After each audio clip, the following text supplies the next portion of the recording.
लग रहा है कि मानो राम जी तो वनवास को जाने वाले हैं।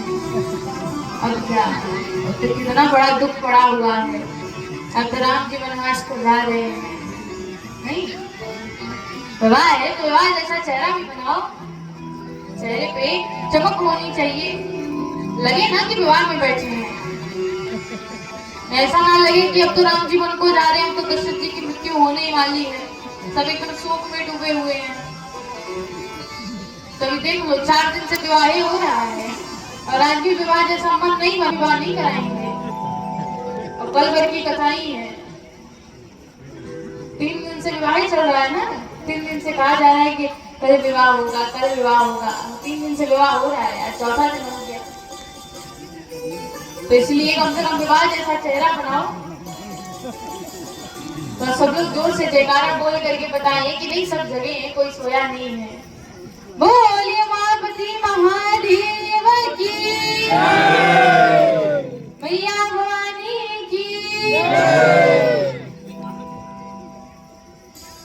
तुम सभी ने कल कथा श्रवण की कि मैया जी को बाबा 87,000 वर्ष बाद जब हमारे प्रभु फिर से समाधि से जगे तो मैया जी ने जो कथा नहीं सुनी थी, फिर बाबा मैया जी को वही कथा सुनाने लगे। और देखिए, माताओं का मन बड़ा चंचल होता है, माताओं का मन जल्दी कहीं एक जगह लगता नहीं है। और मैया जी का मन अभी भी कथा में नहीं लगा। मैया जी देखने लगी कि कौन कहाँ जा रहा है।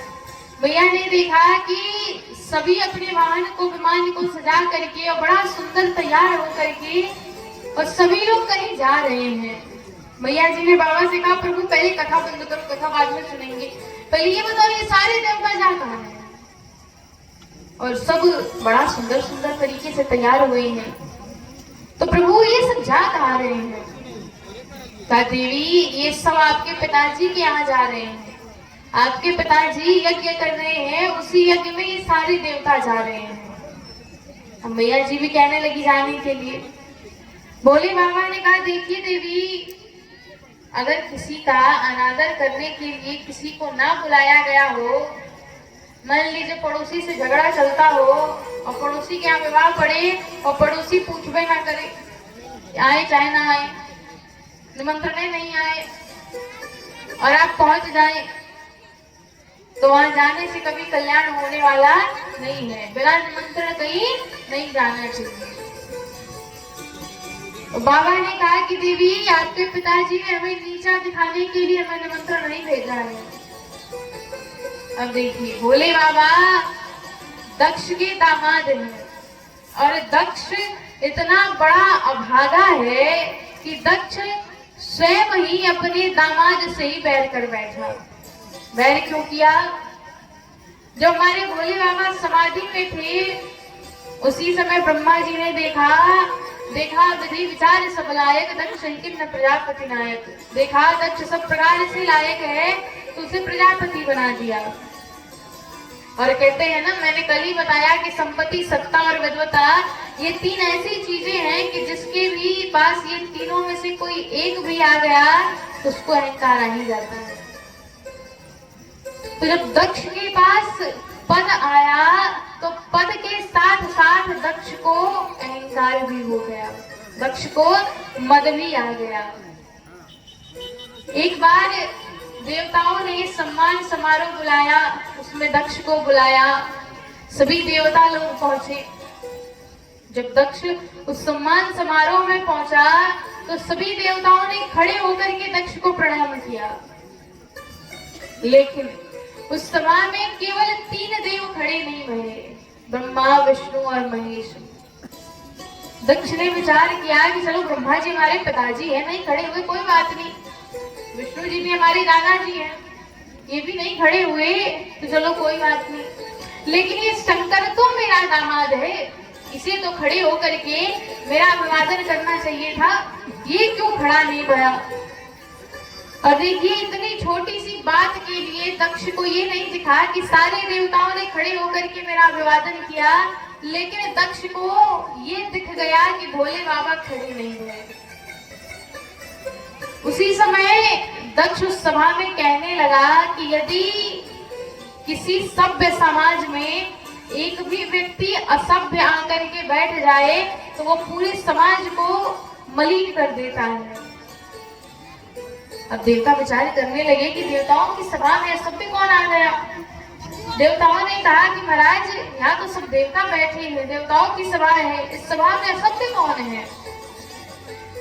देवता कहने लगे, दक्ष कहने लगा कि असभ्य वही है जिसको बड़े छोटे का कोई ज्ञान नहीं है, जिसको ये नहीं पता किसको दुलार करना है, किसका सम्मान करना है, किसको प्रणाम करना है, वही असभ्य है। और इतना कहकर भी दक्ष नहीं रुका। इसके बाद भी दक्ष शंकर जी को गालियां देने लगा, बोलने लगा। उसी सभा में हमारे नंदी महाराज बैठे थे। नंदी महाराज से देखा नहीं गया जब दक्ष बोलते बोलते शंकर जी को श्राप दे दिया कि आज के बाद से किसी भी यज्ञ में तुम्हारा स्थान नहीं रखा जाएगा। तब नंदी महाराज से नहीं रहा गया। नंदी महाराज खड़े हुए और कहने लगे कि दक्ष, तुम अपने अभिमान में इतने दूर हो गए हो कि तुम्हें ये भी नहीं पता तुम किसको क्या कह रहे हो। तुम्हें बड़ा घमंड है, बड़ा अहंकार है, तो मैं तुम्हें श्राप देता हूं कि तुम्हें बकरी का शीश लगेगा। बकरी का शीश क्यों लगेगा?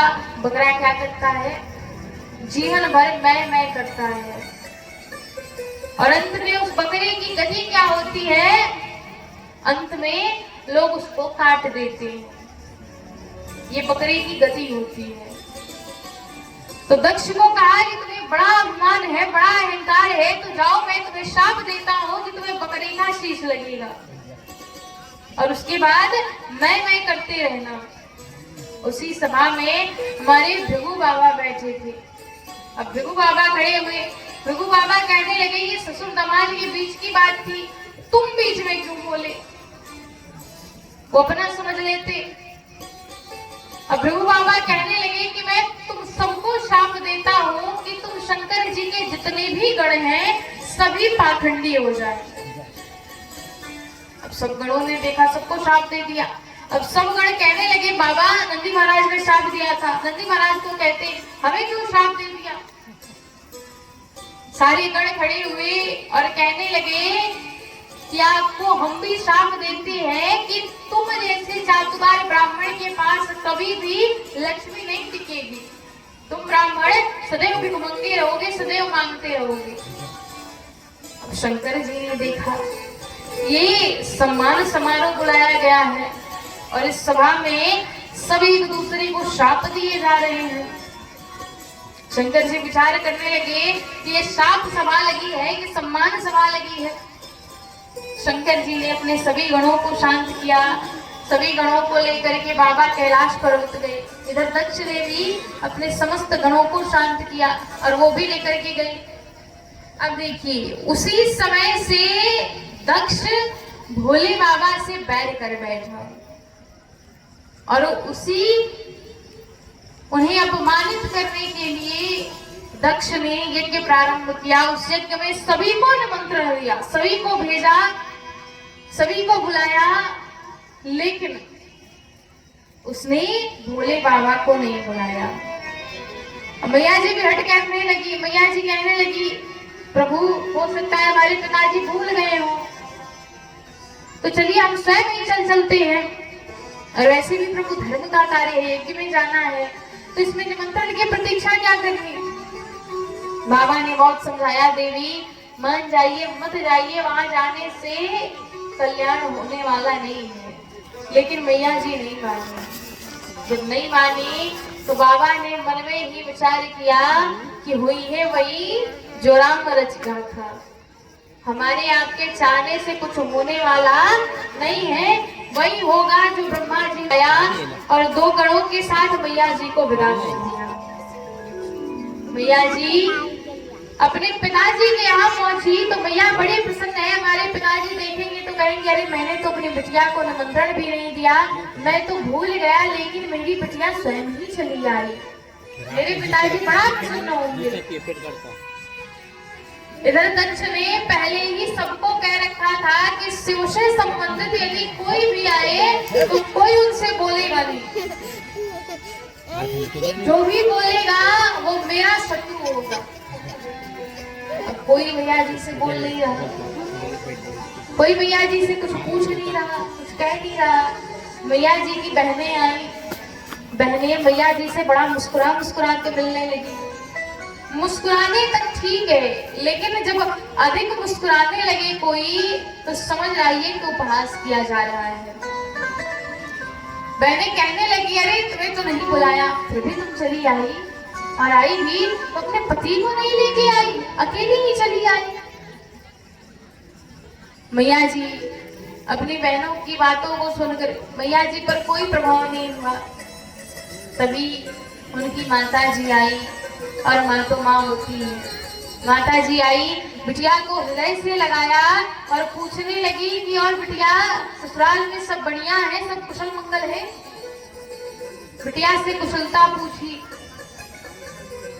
मैया जी ने कहा कि माँ मैं यज्ञ मंडप की परिक्रमा करके आती हूँ। अब मैया जी यज्ञ मंडप की परिक्रमा करने चली। जब परिक्रमा करने चली तो मैया जी ने देखा उस यज्ञ मंडप में सभी देवी देवताओं का स्थान रखा गया है, केवल भोले बाबा का स्थान नहीं रखा गया। मैया जी को बड़ा क्रोध आया। मैया जी क्रोधित होकर के सभा में पहुंची। सभा में मैया जी देख रही है कि कोई शंकर जी की निंदा कर रहा है, कोई सुन रहा है, कोई उसमें हाँ हाँ बोल रहा है। अब मैया जी को और क्रोध आया और मैया जी कहने लगी कि सभा में जितने भी लोग बैठे हैं सभी लोग ध्यान से सुनिए। किसी भी सभा में यदि संत की, शंभु की और हरि की निंदा हो तो ऐसी मर्यादा है कि यदि आप में सामर्थ्य है तो निंदा करने वाले की जिह्वा को काट दीजिए। यदि आप में सामर्थ्य नहीं है तो अपने कान को बंद करिए और वहां से चल चलिए। कभी भी कहीं भी बैठ करके संत की, शंभु की और हरि की निंदा नहीं सुननी चाहिए। मैया जी कहने लगी, इस सभा में जितने भी लोग बैठे हैं सभी ध्यान पूर्वक सुन लीजिए। जिसने मेरे पति की निंदा की है, मेरे पति केवल मेरे पति नहीं, इस समस्त संसार के पिता हैं। तो जिसने मेरे पति की निंदा की है, सुनी है, उसमें हाँ हाँ भरी है, उन सबको दंड मिलेगा, उन सबको दंड भोगना पड़ेगा। और इतना कह के मैया जी ने अपने दाहिने अंगुष्ठ से योगाग्नि प्रज्वलित की और मैया जी उसी योगाग्नि में जल करके भस्म हो गई। गणों ने देखा, मैया जी ने अपना शरीर शांत कर लिया। दौड़ते दौड़ते बाबा के पास पहुंचे, कहा बाबा मैया ने शरीर शांत कर लिया। बाबा ने अपनी जटाओं से केश को खींच करके भूमि पर पटका और उसमें से वीरभद्र को प्रकट किया, वीरभद्र को कुपित करके भेजा।